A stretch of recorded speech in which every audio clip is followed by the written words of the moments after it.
오늘 여기는 역시 솔로몬의 성전 건축의 이제 끝부분에 해당되어집니다. 근데 이 솔로몬의 이 성전 건축뿐만 아니라 솔로몬만 관계된 것이 아니라 이 다윗도 사실은 계속적으로 중간중간에 언급이 되어집니다. 그러니까 표면적으로 보면은 이 성전 건축이라는 게 어찌 보면은 이 건물을 짓는 것이다. 사실 우리는 이렇게 이해하기 쉽거든요. 그런데 좀 더 이 성경을 구체적으로 보면은 표면적으로는 그럴지 모르지만은 하나님의 관점에서는 좀 더 의미 있는 그러한 내용들을 부각시키고 있다는 것을 알 수 있습니다. 여러분, 다윗은 이 성전을 건축하는 이 건물을 세우는 것과 관련해서 이 다윗은 재료는 준비하였고 여러 가지를 준비는 다 하였지만은 실제로 그 일은 하지 못했어요. 그런데 하나님이 이렇게 실제로 성전을 건축하는 건물 짓기에 참여는 못한 다윗을 어떻게 평가하는가? 한번 8장 18절을 참고로 한번 볼까요? 여기에 이렇게 말합니다. 네가 내 이름을 위하여 성전을 건축할 마음이 있으니 이 마음이 네게 있는 것이 나는 너무너무 좋다. 우리가 표현한 걸 보면은요, 이 다윗이 성전을 건축할 마음이 있는 게 하나님이 보시기에 좋았더라라는 겁니다.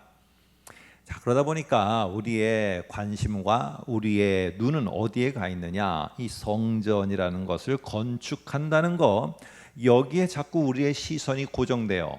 그런데 그러다 보니까 더 중요한 내용을 놓치게 되는 거예요. 그게 바로 뭐냐 하면은 이 성전을 건축한다는 요 말 앞에 뭐가 있는지를 여러분들과 저는 자꾸 놓치게 되는 거예요. 여기에 중요한 내용이 들어가는데 뭐가 들어가 있느냐 하면은 네가 내 이름을 위하여라는 거예요. 내 이름을 위하여, 하나님의 이름이죠. 그러니까 하나님을 위한 거예요. 그러니까 하나님의 이름을 위하여 성전이라는 게 건축될 수 있고, 하나님의 이름을 위하여 내가 새로운 직장을 찾아갈 수도 있고, 하나님의 이름을 위하여 내가 학교에 입학을 할 수도 있는 거예요. 내가 하나님의 이름을 위하여 내가 가정을 이룰 수도 있는 것이죠. 그러니까 지금 하나님이 보시기에 좋은 그 모습은 무엇이냐? 다윗이 하나님을 위하여 내가 뭐를 하겠다는 마음을 가진 거예요. 마음을 가진 거. 이게 하나님이 보시기에 좋은 거예요. 좋은 거. 자, 그렇다면 여기서 우리는 솔로몬은 그러면은 하나님이 만일에 보시기에 솔로몬 너도 참으로 내가 보기에 너무 좋다라고 말씀하신다면은 이 솔로몬은 무슨 모습 때문에 하나님이 보시기에 좋았을까요? 우리는 생각할 때 솔로몬, 우리가 성전을 생각하니까 솔로몬은 성전을 완성해서 하나님이 보시기에 좋았다고 그런 것 같습니다. 예, 맞습니다. 그러나 오늘 열왕기상에서는 그것을 말하려고 할까요? 먼저 우리 퀘스천 마크를 가지고 한번 조금 더 답을 얻기 위해서 기다려 보시기 바랍니다. 자, 오늘 저와 여러분이 읽은 이 8장은요, 성전 건축을 마친 다음에, 우리로 말하면은 성전을 다 이렇게 완공한 다음에 하나님께 감사 예배를 드리는 거, 우리 다른 말로 여기서는 봉헌식이다 이렇게 하는데, 이 감사하는 예배를 드리는 거예요. 그러면 생각해 보세요. 우리도 이렇게 예배당을 다 만들었다. 그러면 하나님 앞에 우리가 다음 주에 우리가 다 완성됐어요. 막 기물도 다 찼어요. 더 손댈 데가 없어. 그럼 다음 주에 우리 감사 예배 합시다. 아니면 다음 달에 합시다. 이렇게 되는 게 당연한 거 아니겠어요? 근데 오늘 참 어찌 보면은 의아해한 것입니다. 자, 첫 번째 질문은 아까 뭐였습니까? 솔로몬을 하나님이 기뻐하신다면, 보시기에 좋았다고 하면은 과연 성전이라는 거를 지었기 때문에 그것만 보고선 하나님이 보시기에 좋았다고 그러실까? 설교자가 이렇게 말하니까 아닌 게 있는가 보다. 저와 여러분이 일단 짐작을 할 수 있겠죠. 자, 그럼 두 번째, 왜 그러면은 이 성전을 다 건축하고 마친 다음에 봉헌식이라는 걸 오늘 8장에서 하는데, 이때가 언제냐면은 성전 완공한 다음 11개월 지나서 다음 해에 아주 특별한 어떤 날을 기념해서 그날에 이 봉헌식을 하게 됩니다. 왜 이유가 뭘까? 왜 이렇게 11개월이나 연장이 아니라 이렇게 늦게 한 게 될 것일까? 이유가 뭘까? 우리는 생각해 봐야 됩니다. 자, 세 번째. 자, 오늘 여기에 본문에 보게 되면은 1절에 이런 표현이 나옵니다. 솔로몬이 여호와의 언약궤라는, 언약궤, 법궤라고 하죠. 좀 신앙생활 오래 하셨거나 교회를 오래 다니시는 분은 다 알겠죠. 여호와의 언약궤라는 말이 나와요. 근데 이게 이 봉헌식이 진행되어지고 설명이 쭉 되어지고 뒤에 가서는 이제 이 솔로몬의 설교가 끝나는 첫 번째 단락이 마무리되는 21절을 보면은 무슨 단어가 또 나오느냐, 이렇게 나옵니다. 세 번째 줄에 보니까 그들과 세우신 바 여호와의 언약을 넣은 궤, 여호와의 언약궤가 또 나와요. 이걸 보니까 지금 처음에도 여호와의 언약궤, 21절에도 여호와의 언약궤라는 걸 통해서 볼 때, 여호와의 언약궤라는 걸 통해서 지금 하나님이 우리들에게 아니면 이스라엘 백성에게 뭔가 던지려는 중요한 메시지가 있구나, 이거를 알 수가 있어요. 그럼 첫 번째, 솔로몬은 과연 성전을 지었다는 것 때문에, 완성했다는 것 때문에 하나님이 그것만 보시기에 좋았다고 그럴까? 두 번째, 과연 그러면은 이 솔로몬은 왜 도대체 이 감사 예배 봉헌식을 11개월이나 뒤늦게 계속 미뤘다가 한 것일까? 세 번째, 하나님은 언약궤라는 것을 왜 소중하게 여기고 그걸 통해서 무슨 메시지를 전할까? 이 세 개는 따로 떨어져 있지 않고 하나의 귀결된 메시지를 전한다는 거, 저와 여러분이 그게 뭔가 오늘 이 본문을 통해서 한번 생각해 보려고 합니다. 여러분, 역시 이 솔로몬은요, 이 언약궤가 중요한 거예요. 지금부터 언약궤 얘기를 계속 처음부터 끝까지 할 겁니다. 언약궤를 지금 이제 운반을 해오는 방법에 대해서 처음에 솔로몬이 지시를 합니다. 1절을 한번 보실까요? 이렇게 말합니다. 1절 한번 보세요. 이에 솔로몬이 여호와의 언약궤를 다윗성 곧 시온에서 어깨에 메어 올리고자 하여, 어깨에 메고 운반을 합니다. 어깨에 메고. 자, 6절도 볼까요? 제사장들이 여호와의 언약궤를 그 처소로 메어 드렸으니, 어깨에 메고 움직이는 거예요. 그런데 이렇게 어깨에 메었다는 말, 이게 중요한 겁니다. 왜 중요하냐? 이 하나님의 언약궤를 운반하는 일이 지금 솔로몬 시대인데 자기의 아버지 다윗 시대에도 이런 일이 있었어요. 그런데 그때 어떤 일이 벌어졌느냐? 아주 엄청난 하나님의 징벌, 재앙이 쏟아졌습니다. 이유는 무엇일까? 잠시 사무엘하 6장에 나오는데 이 사건이 한번 보도록 하겠습니다. 제가 다 정리를 해놨으니까 앞에 보세요. 다윗이 일어나 자기와 함께 있는 모든 사람과 더불어 바알레 유다로 가서 거기서 하나님의 궤를 어떻게 하려고요? 어깨에 메고 오려 하였어요, 다윗은. 그런데 이거를 지시하게 되었는데 실제로는 어떤 일이 벌어졌느냐? 어깨에 메지 않고 그들이 하나님의 궤를 새 수레에 싣고 오게 되어졌어요. 그래서 수레에 싣고 오면서 수레 앞에서 누가 그 수레를 몰고 왔느냐? 아비나답의 아들 우사와 아요가 그 수레를 몰고 오게 되었어요. 메어야 될 법궤를, 하나님의 궤를 수레에 싣고 오는 바람에 하나님의 재앙으로다가 죽는 사람도 벌어지게 되고 엄청난 재앙과 같은 일을 맞게 됩니다. 나중에 가서 다윗은 이거를 수습하면서 다시 그 법궤, 하나님의 궤를 메어서 운반하게 되어집니다. 여러분, 하나님은요, 이 명령을 주신 거예요. 출애굽기 37장 5절에 이렇게 명령을 주셨어요. 너희는 이 궤를 만들었는데 이 궤를 움직일 때는 반드시 그 채를 궤 양쪽 고리에 꿰어, 이 봉을 갖다가 양쪽 고리에, 귀탱이 4군데에 있는데 거기에 고리를 만들어서 고리에 착 끼워서 반드시 어깨에 메어 운반하게 하나님이 명령을 하셨어요.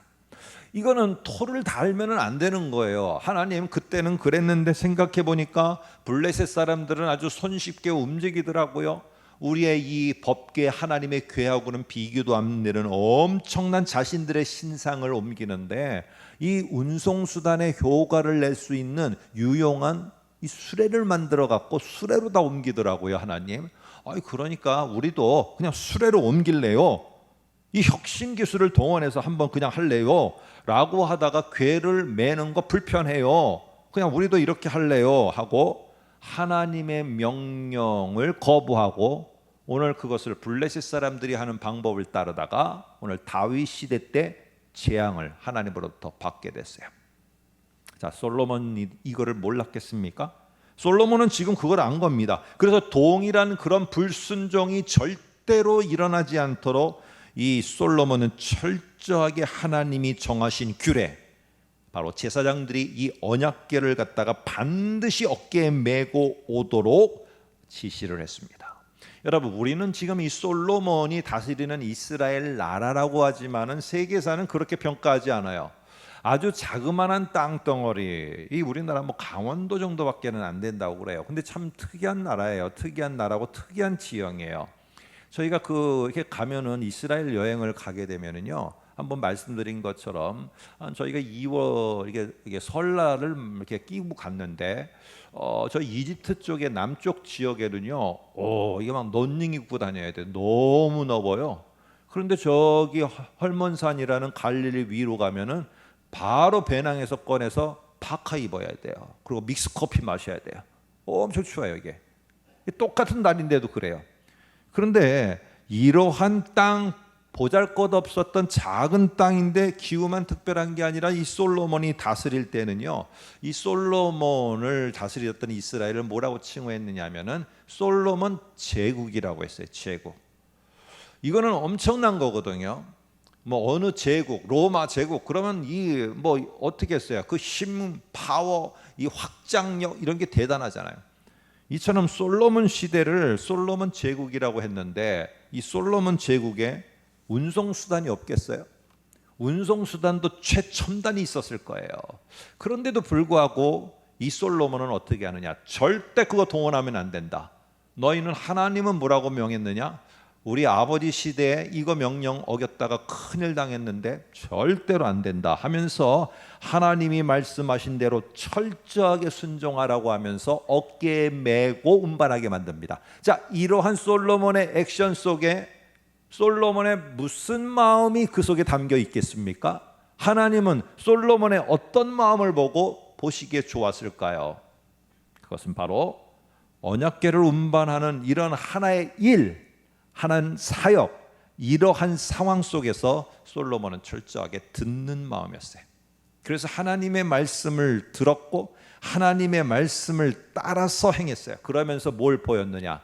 하나님, 제가 제국을 이룬 거, 내가 이렇게 제국에서 뭔가를 하는 거, 이거 다 하나님을 신뢰하는지를 증명해 보이라는 터전일 뿐이지, 하나님 신뢰를 저버리는 순간, 내가 듣는 마음을 갖다가 내려놓는 순간 이 제국은 하루아침에 무너지고 말 겁니다. 하나님, 저는 절대로 하나님 신뢰하는 거 이거 놓지 않고 증명해 보입니다. 얼마든지 좋은 신기술이 있고 얼마든지 있지만 하나님이 명령한 걸 어깨에 매라고 그랬으니까 왜요? 난 묻지 않습니다. 그냥 합니다. 하며 하나님을 향해서 듣는 마음으로 그 말을 듣고 액면 그대로 순종하고 하나님 신뢰를 보였다는 사실입니다. 이게 하나님이 보시기에 좋은 거예요. 성전을 완성했기 때문에 어떤 큰 일을 이루었기 때문에 솔로몬이 하나님이 보시기에 좋은 게 아니라 듣는 마음을 가지고 있었고 어떠한 상황이든지 내가 어둠의 골짜기든지 아니면 큰 부를 누리는 제국이든지 그 모든 터전을 어떻게 생각했느냐? 하나님을 신뢰하고 있다는 것을 보여야 되는 터전으로 생각을 한 거예요. 그러니까 이 마음을 끝까지 가지고 있었던 초창기의 솔로몬 시대는 계속적으로 사방이 태평한 시대였어요. 근데 이게 후반에 가니까 변질되는 거예요. 듣는 마음이 사라지고 이방에 자꾸 눈을 돌리고 이방 여자들을 데려오게 되고 많은 그런 등등의 것들이 벌어지면서 결국 이스라엘은 두 동강이 나게 되고 결국 그 두 동강이 난 이스라엘 나라들마저도 점점 망해가게 되어지는 그런 모습이 되어진 것입니다. 자, 오늘 이런 모습에서 이 언약궤라는 사실, 언약궤와 관련된 거는 전부 다 뭐냐, 앞으로 두세 가지를 더 살펴볼 텐데 전부 다 솔로몬의 듣는 마음을 하나님께 표현하는 것, 듣는 마음의 중요성을 나타내는 것을 알 수 있어요. 자, 이 아까 두 번째, 왜 도대체 성전을 다 완공했으면 바로 감사 예배하면 됐지 왜 11개월을 딜레이 시키느냐, 지연시키느냐는 거야. 11개월을. 뭔가 이유가 있어서 그래요. 바로 2절을 보면은 그 말이 나오는데 보시기 바랍니다. 2절에 이렇게 말합니다. 이스라엘 모든 사람이 다 에다님 월 곧 7번째 달 절기에 솔로몬 왕에게 모이고, 이때가 언제냐 하면은 에다님 월이라는 거예요. 이게 유대인의 그 월력 표시입니다. 에다님 월 7번째 달이에요. 그때 절기가 있었어요. 근데 이 에다님 월의 특별한 절기의 이름은 뭐냐?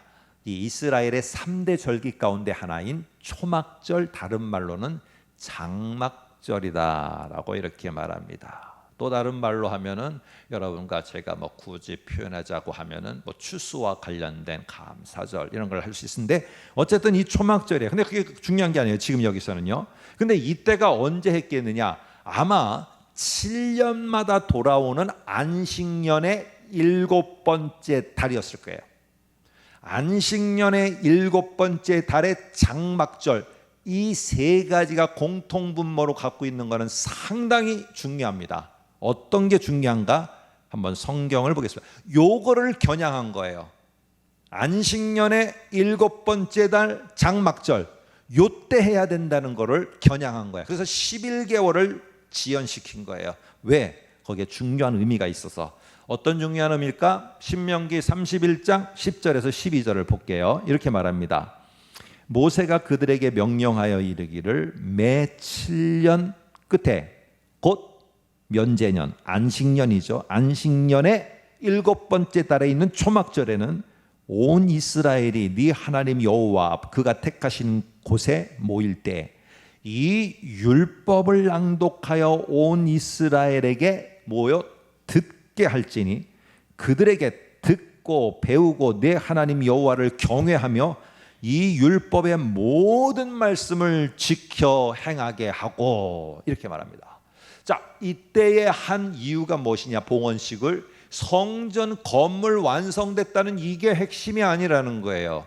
너희들이 꼭 기억해야 될 거, 나도 성전을 내가 다 이루어서 완성해서 나의 업적이 돼서 이게 아니라 성전 짓기는 내게 있어서 무엇에 불과했느냐? 내가 하나님을 신뢰하고 말씀대로 규격대로 해라. 하나님 그거 이렇게 좀 크게 하면 안 될까요? 규격대로 해. 네, 알겠습니다. 재료는 이런 거 좀 다른 거 쓰면 안 될까요? 그냥 그거 써. 네, 알겠습니다.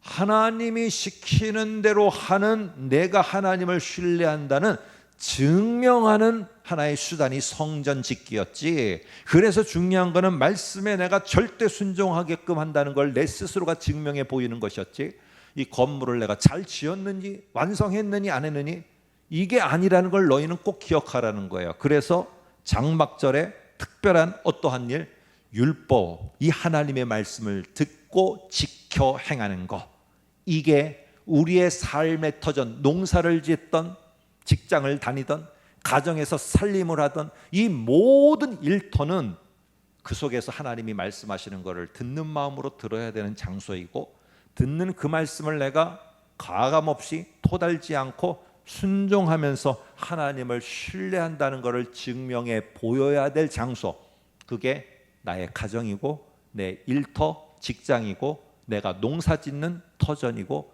모든 것 내가 하는 일의 중요한 요일입니다. 솔로몬은 지금 이거를 가르치고 있는 거예요. 자, 근데 또 하나 중요한 것은요, 이 7번째 달, 그러니까 솔로몬은 듣는 마음으로 너희도 하나님의 말씀을 잘 들어라, 그리고 절대 순종하고 하나님을 신뢰합니다 라는 걸 꼭 보여라. 왜 그래야 되는가? 뒤에 나와요. 난 지금 성전 짓기에서 그거 보인다. 그러면서 이 7번째 달 에다님 월이라는 것을 강조해. 에다님은 우리로 말하면은 우리의 원력으로 하면은 이게 1월 달이에요. 새해 시작하는 달이에요.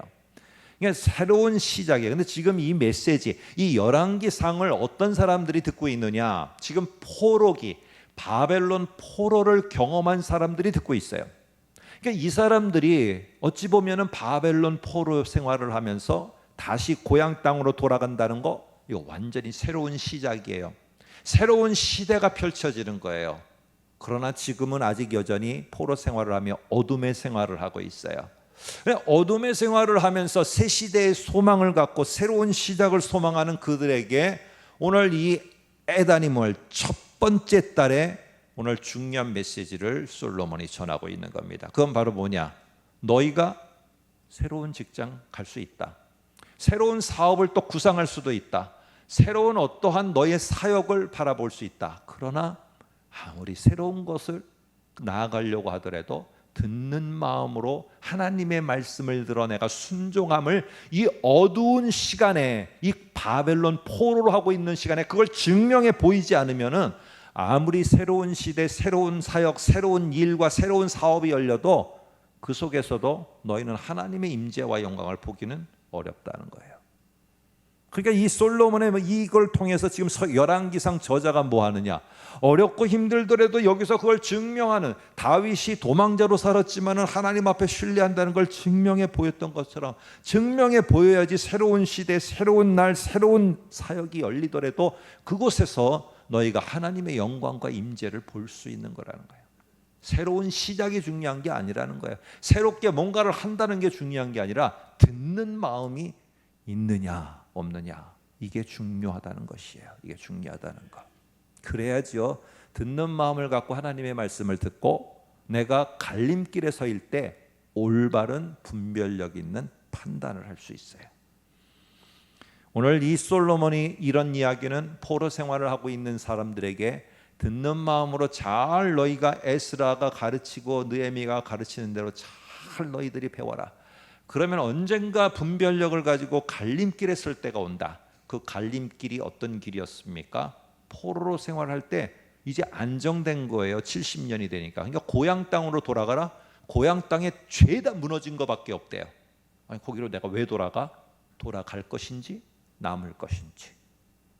그들은 분별력 있게 선택을 해야 됐어요. 자, 오늘 이런 모습 속에서 오늘 솔로몬은 계속적으로 간청하고 간곡하게 부탁하는 게 무엇이냐? 듣는 마음으로 들으라는 거예요. 하나님의 말씀. 근데 후대에 갈수록 이스라엘 사람들은 자꾸 하나님을요, 이 언약궤 위에 머물러만 계시는 분, 하나님은 여기도 역사하시고 저기도 역사하시는 분인데 하나님은 어디에만 임재해 계시느냐? 언약궤 위에만 계신대요. 그러다 보니까 언약궤가 어디 있어요? 성전에 있어요. 그러니까 성전이 있는 한 우리는 하나님이 거기 계시기 때문에 우리 예루살렘은 절대로 망하지 않는다. 성전 신성화가 되어졌어요. 근데 나중에 어떻게 됐습니까? 바벨론에 의해서 성전이 파괴됐어요. 예루살렘이 망해버렸어요. 오늘 이런 일이 벌어졌다는 것이에요. 그래서 중요한 거는 뭘 다시 이런 걸 뼈저리게 경험한 사람들에게 뭘 말하느냐? 오늘 일터라는 걸 자꾸 중요시 여겨요. 그래서 하나님한테 이런 일터 달라 저런 일터 달라 구하기를 잘 구해요. 근데 진짜 너희들이 구해야 될 거는 솔로몬처럼 듣는 마음이라는 거예요. 하나님의 말씀을 내가 들을 수 있는 마음이 있어야지 그 일터 속에 가서도 하나님 앞에 내가 신뢰한다는 걸 증명하는 수단으로 여기고 살아가지, 그렇지 않으면 아무리 좋은 일터 준다 할지라도 거기에서 하나님을 증명하며 신뢰하며 사는 삶은 없게 된다는 거예요. 뭘 우선으로 너희들이 구해야 되느냐? 세 번째는요, 언약궤가 안치된 곳을 6절에 이렇게 말합니다. 언약궤를 딱 놓은 곳을 제사장들이 여호와의 언약궤를 그 처소로 메어 드렸으니 곧 성전의 내소인 지성소 그룹들 날게 하리라. 이 지성소에는요, 원래는 이 법궤 위에 이렇게 날개를 쫙 핀 형상, 천사 형상을 가진 게 있는데 여기는 그게 말하는 게 아니라 지성소의 더 큰 전체를 덮고 있는 큰 형상, 천사의 형상 그룹들입니다. 그 사이에다가 딱 갖다 놓았어요. 그런데 오늘 여기서 우리가 생각해야 될 것은요, 하나님이 지금부터는 이제 솔로몬이 이 전하고자 했던 메시지를 하나님이 이제 전하십니다. 오늘 이 언약궤가 이 그룹들 사이에 지성소에 있는 이 장면은 뭐가 핵심이냐? 잘 보세요. 하나님의 임재. 그러면 왜 임재하셨느냐? 하나님이 우리와 함께 한다는 거. 여러분, 성경은 이렇게 두리뭉실하게 말하지 않아요. 하나님의 임재, 뭐 하시기 위해서 임재했느냐? 출애굽기 25장 22절을 보면 이렇게 말해요. 거기서 내가 너희와 만나고 속죄소 위, 곧 증거궤 위에 있는 두 그룹 사이에서 내가 이스라엘 자손을 위하여 있겠다, 이렇게 하지 않아요. 위하여 네게 명령할 모든 일을 네게 이르리니. 명령하고 말씀하시겠다는 거예요. 그래서 중요한 것은 무엇이냐? 이 하나님의 언약궤가 이 지성소에 있다는 것을 너희들은 보면서 분명히 알아야 된다. 나는 너희에게 말을 하려고 하는 하나님이다. 그러면 너희는 뭐냐? 듣는 마음으로 뭘 말하는지를, 하나님이 말하는지를 들으려는 백성이 되어야 되지. 이래야 이 관계가 형성되지. 나는 여기다 딱 가두어 놓고 너희는 니네가 하고 싶은 거 하고 이러는 게 아니다. 그래서 나는 말을 하는 하나님이고 너희는 듣는 마음으로 들어야 된다는 것을, 그래야 그것이 너희에게 중요한 것인 것을 말합니다. 하나님은 또 말씀합니다. 8장 9절에 보면 이렇게 나와요. 그 궤 안에는 두 돌판, 언약의 십계명 두 돌판 외에 아무것도 없으니, 이렇게 말합니다. 저는 여기서 충돌이 일어났어요. 왜 그러느냐? 저희 때는 성경 퀴즈 대회도 진짜 많이 했거든요. 1년에 막 분기마다 했어요.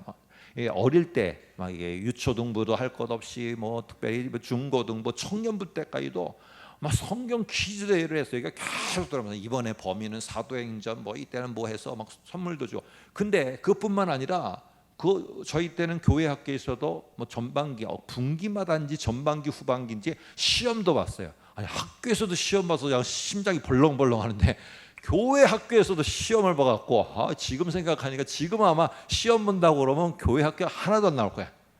근데 저희는 다 시험 봤어요. 근데 시험 봤을 때 내용들 뭐냐? 성경 퀴즈의 내용에 이 언약궤 안에 뭐가 들어가 있느냐, 이런 거 제가 수도 없이 했어요. 근데 지금도 우리는, 저와 여러분들 여기 신앙생활 하신 분들은 거기 세 가지 들어가 있는데 다 알고 있어요. 왜냐? 히브리서 9장 4절 때문에. 한번 볼까요?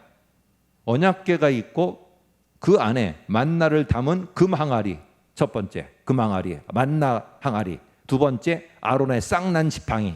세 번째 언약의 두 돌판, 십계명 두 돌판. 세 개가 들어가 있어요. 근데 오늘 본문에 보니까 그 언약궤 안에는 두 돌판 외에는 아무것도 없대요. 나는 두 개는 그럼 어떻게 됐는가? 사람들은 뭐라고 말하느냐? 히브리서가 말할 때는 저 광야 시대에 있었던 언약궤를 말하는 거예요. 그런데 솔로몬 시대까지 시대를 내려오면서 이 두 가지가 소실되었을 것이다. 없어졌을 것이다. 어떤 이유인지는 모르지만. 근데 저희는 그게 소실이 되었는지 어떻게 됐는지 여기에 관심이 아니라 열왕기상의 저자는 어디에다가 온통 관심을 갖고 있느냐? 그 궤 안에 있는, 남아있는, 그리고 거기에 포커스가 있는 바로 십계명 언약의 두 돌판에만 있어요. 어쨌든 남아있건 어쨌든 뭐간에 언약이 있는 돌판을 강조하는 거예요. 그래서 언약의 말씀을 담은 궤가 성전, 그것도 지성소, 그것도 언약궤 안에 이 돌판이 있다는 거 생각해 보세요. 우리가 점점 축소해 볼까요? 성전, 지성소, 언약궤, 언약궤 안에 이 언약의 말씀. 그러면은 도대체 이 성전이라는 전체 성전을 짓고 가는 이 과정과 모든 진행의 핵심은 뭐예요? 언약의 말씀이에요. 언약의 말씀. 언약의 말씀이라는 거예요. 그래서 오늘 이 언약의 말씀을 너희가 듣는 마음으로 듣고 그걸 경청하고 순종하면서, 하나님, 나는 하나님의 말씀밖에 없어. 난 이거 안 되면 안 돼요. 난 이거 아니면 죽어요. 하고 이거를 신뢰하는 것을 보이는 자에게 어떤 역사가 일어나느냐? 10절과 11절에 이렇게 역사합니다.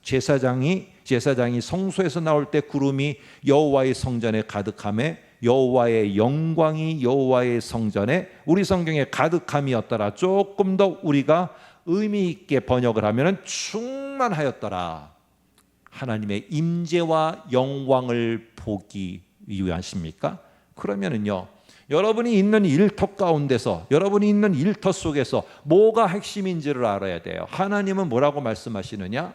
오늘 이 두 가지를 통해서 결국에 하시는 말씀은 듣는 마음으로 하나님의 말씀을 경청하고 그것을 따라 순종하고, 그러면 신뢰함을 보이는 자들이 있는 곳이라면 어디든지 내가 임재하여 영광을 드러내리라. 이게 오늘 법계 위에, 언약계 위에 구름 가운데 임하신 하나님의 사인이었어요. 여기에 나를 가둬두어라는 게 아니라 사인이에요. 어떤 곳에 임재한다? 축소하니까 말씀을 듣는 마음으로 받고 경청하고 순종하고 신뢰를 하나님께 증명해 보이는 자들이 있는 곳에 하나님은 임재해 계시고, 하나님은 그곳에서 영광을 드러내시는 거예요. 어떤 일터든지. 여러분, 일터는요, 하나님을 향하는 마음, 다윗의 마음, 듣는 마음, 솔로몬의 마음을 가지고 신뢰를 증명하는 터전이에요. 터전. 근데 거기서 그 신뢰를 증명하지 않고 엉뚱하게 다른 걸 하고 있다? 언제든지 성전은 파괴될 수 있고 언제든지 일터는 바뀔 수가 있어요. 우리 젊은이들이 참 요즘에 마음도 힘들고 참 어려워요. 여러 영역에서 직장으로 가지만은 오랜 시간 일하는 게 너무 힘들어요. 요즘에 우리 기성세대들은 젊은 사람들이 고생을 하지 않아서 그렇다, 뭐 그렇게 생각하지는 않아요. 왜 그러느냐? 중요한 것이죠. 내가 왜 갔는지가 명확하지 않게 가는 거예요. 이 사역의 현장이라고 다르겠어요? 내가 이 사역을 왜 하지? 명확하지 않기 때문에 어려운 거예요. 오늘 내가 가는 데가 어딘가가 보다는 나에게 하나님을 향한, 하나님을 위하여라는 마음이 있는가? 솔로몬에게 조금 더 구체적으로 듣고 하나님의 말씀을 내가 판단하며 분별하며 이거를 선택해 가는 것이 내게 있는가? 있다면은요, 그 일터 속에서는 하나님의 임재와 영광을 보게 될 거예요. 아무쪼록 우리 모두 이렇게 하나님을 향하는 마음과 듣는 마음으로 정말 하나님의 임재, 영광을 우리의 일터 속에서 볼 수 있기를 주님의 이름으로 축복합니다.